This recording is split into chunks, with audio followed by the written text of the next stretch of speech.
ప్రజలు అందరినీ నాయకులుగా ఒప్పుకోరు. కుటుంబంలో ఒకరి నాయకులుగా ఒప్పుకున్నంత మాత్రాన ఆ కుటుంబంలో వాళ్ళందరూ మేమందరం నాయకులు అనుకుంటే మాత్రం ప్రజల ముందు చెల్లదు. రాజశేఖర రెడ్డి గారు ఒక నాయకుడు, ముఖ్యమంత్రి. అతని కొడుకు కూడా అంతకంటే గొప్ప నాయకుడు అవ్వటం అది ఆయన అదృష్టం. ఆయనకున్న క్వాలిటీస్, ఆయనకున్న కమిట్మెంటు, ఆయనకున్న సత్యబద్ధత, అంత మాత్రాన రాజశేఖర రెడ్డి గారి కూతురు ఆ షర్మిల వచ్చి నేను రాజన్న బిడ్డనే, నా రక్తం కూడా రాజన్న రక్తమే, నేను మా అన్న కూడా ఒకే హాస్పిటల్లో పుట్టాం, ఒకే నర్సు పురుడు పోసింది ఎన్ని చెప్పినా కానీ ప్రజలు దాని ప్రకారం కాదు నాయకత్వం ఒప్పుకునేది. నీకున్న క్వాలిటీస్ చూస్తారు, చాలా కీన్గా అబ్జర్వ్ చేస్తారు. నువ్వు ఏ విధంగా మాట్లాడుతున్నావు, ఏ విధంగా రియాక్ట్ అవుతున్నావు, నీవు తీసుకున్న అంశాలు ఏమిటి, పరిపాలనలో నీకు ఎంతవరకు అనుభవం ఉన్నా లేకపోయినా నువ్వు ఎంతవరకు అవగాహన చేసుకుంటావు, నీ యొక్క బాధ్యతలు ఏమిటి నాయకుడిగా, ఇవన్నీ కూడా ప్రజలు నీ ప్రతి మాటలోనూ ప్రతి కదలికలోనూ కూడా అబ్జర్వ్ చేస్తూ ఉంటారు. కాబట్టి షర్మిలని ముందుగా ఎటువంటి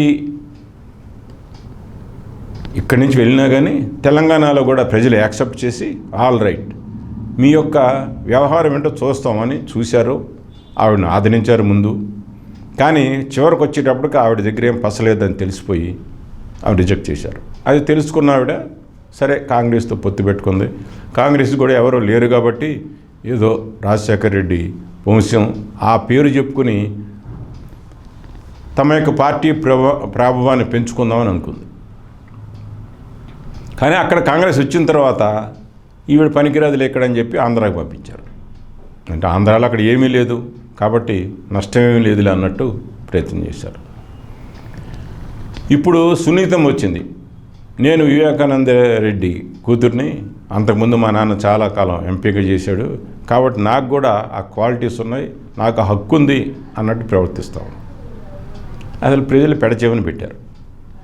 ఈ విధంగా మనం కనుక చూసుకున్నట్టయితే ప్రతి చోట ఎన్టీ రామారావు నాయకత్వం అందిపుచ్చుకున్నాడు చంద్రబాబు నాయుడు అంతవరకు. కానీ ఇక్కడ అది ఒక్కొక్క చోట ఎప్పుడైనా మాత్రమే జరుగుతుంటుంది. పిఆర్పి జనసేనలో చూసుకున్నట్టయితే మొట్టమొదట కులం అనుకోండి, ఏమైనా అనుకోండి, ప్రజలందరికీ తెలిసినవాడు అనుకోండి, చిరంజీవిని నాయకుడికి యాక్సెప్ట్ చేశారు. కానీ ఆయన ప్రవర్తించిన తీరు, ఆయన ఎలక్షన్ టైంలోనే మిగిలిన వాళ్ళతో మాట్లాడిన తీరు, ఆయన హావభావాలు కొంతమందికి నచ్చినా కానీ ప్రజలందరూ రిజెక్ట్ చేశారు. అందుకని ఆయన 18 సీట్లకు పరిమితం అయిపోయాడు. ఇది తెలుసుకున్న ఆయన తెలివిగలవాడు కాబట్టి పార్టీని వదిలేసేసి కాంగ్రెస్కి అమ్మేసేసి మేలకొండ చేతులు కడుక్కుని కూర్చున్నాడు. ఆయన ఏదో తప్పు చేశాడు, నేనేదో పొడుస్తానని ముందుకు రావడానికి ప్రయత్నం చేస్తే పవన్ కళ్యాణ్ చంద్రబాబు నాయుడు దాన్ని అదనగా తీసుకొని ఆయన చేత ఒక పార్టీ పెట్టించి ఆ పార్టీని తన కనుసన్నల్లో నడిచేటట్టు చేశాడు. తనకు తెలుసు పవన్ కళ్యాణ్కి ఎటువంటి కెపాసిటీ లేదని, ఏ విధంగానూ లేదు, అర్హత కూడా లేదు. కానీ ఆయనకు ఫాలోయర్స్ ఉన్నారు. ఆయన చేసే వెకిలి చేష్టలు సినిమాలో పిచ్చి చేష్టలు అనుకోండి, ఆ పాటలు, డ్యాన్సులు, పోలీసు వేషం వేసి ఆ బత్తాలు పదీసి ఎర్ర కండవా భుజాన్ని వేసుకుని పాటలు పాడటం, ఇవన్నీ కొత్త రకంగా అనిపించి యూత్ క్రేజ్ కొంత పెరిగి ఆయన ఆ క్రేజ్ని మన ఓట్ల రూపంలో మలుచుకుందామని చెప్పి చంద్రబాబు నాయుడు ప్లాన్ చేసి ఒక పార్టీ పెట్టి ఆయన పేరున అక్కడ ఈయన పిచ్చి చేష్టల మీద నమ్మకం లేదు కాబట్టి, ఈయన తలతెక్కవాడు కాబట్టి నాదెండ్ల మనోహర్ని తన మనిషిని అక్కడ పెట్టి కాపలా కాస్తూ వచ్చాడు ప్రజేశారు.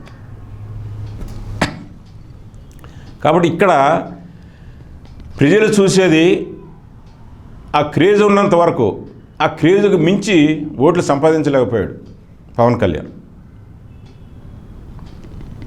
కాబట్టి యాతావాత ఇప్పుడు మొట్టమొదటి నుంచి 19 ఎన్నికల తరువాత లోకల్ బాడీస్లో కానీ తర్వాత కానీ ప్రజలు జగన్మోహన్ రెడ్డినే నాయకుడిగా గుర్తించారు. ఈయన ముందు మిగిలిన వాళ్ళు దిగదుడుపు అని నిర్ణయానికి వచ్చారు. అందుకనే స్వతహాగా తెలియగలవాడు కాబట్టి చంద్రబాబు నాయుడు ఈయన్ని కొట్టడం మన వల్ల కాదు, కాబట్టి జనాలందరినీ కలుపుకుందాం, జనాలందరినీ కలుపుకుంటే ప్రజలు ఓహో వీళ్ళందరూ కలిసి చాలామంది ఉన్నారు, ఇదే గెలుస్తుంది అనే నమ్మకం మనం కుదిరిద్దాం. దానివల్ల మనకు ఓట్లు వస్తాయి, గెలుపుకు దగ్గరగా ఉంటాం అనే ఉద్దేశంతో అందరినీ కలుపుకోవడానికి ప్రయత్నం చేస్తున్నాడు ఇప్పుడు, చివరికి బీజేపీతో సహా. సరే వీళ్ళందరినీ కలిస్తే వీళ్ళ పరిపాలన బాగుంటుందా, ఒకళ్ళ సిద్ధాంతాలు వాళ్ళకి నచ్చుతాయా, ఒకళ్ళ క్యారెక్టర్ ఇంకొకళ్ళ క్యారెక్టర్ కలిసి వీళ్ళు పనిచేయగలరా, ఆ కొహరెన్సీ ఉంటుందా అని ప్రజలు ఆలోచిస్తారు. కాబట్టి వీళ్ళందరికీ ఏకోన్ముఖంగా పోయే పార్టీ జగన్దే. కాబట్టి చంద్రబాబు నాయుడు షర్మిలను తన పక్కన తిప్పుకున్నా, కాంగ్రెస్ని తన తిప్పుకున్నా, సునీతని తన పక్కన తిప్పుకున్నా, పవన్ కళ్యాణ్ని ఇంకా మిగిలిన కాపు నాయకులను కొంతమందిని, బీజేపీని, హిందూ మతాన్ని అడ్డం పెట్టుకుని ఇవన్నీ చేసినా కానీ ప్రజల ముందు ఈ కొహరెన్సీ రాదు, అతుక్కోదు. వీళ్ళందరూ తోడుగా ఉండి ఏదో పాలన తోడు పెట్టాలని ఉంటే అది విరిగిపోవడం తప్పితే వీళ్ళు ఏం చేయలేరు. కానీ దానికి అట్లీస్ట్ కొంత గౌరవం నిలబడుతుంది. అందరూ ఓడిపోయారు కాబట్టి ఒకళ్ళనొకళ్ళు చూసుకుని ఏడవాల్సిన అవసరం ఉండదు.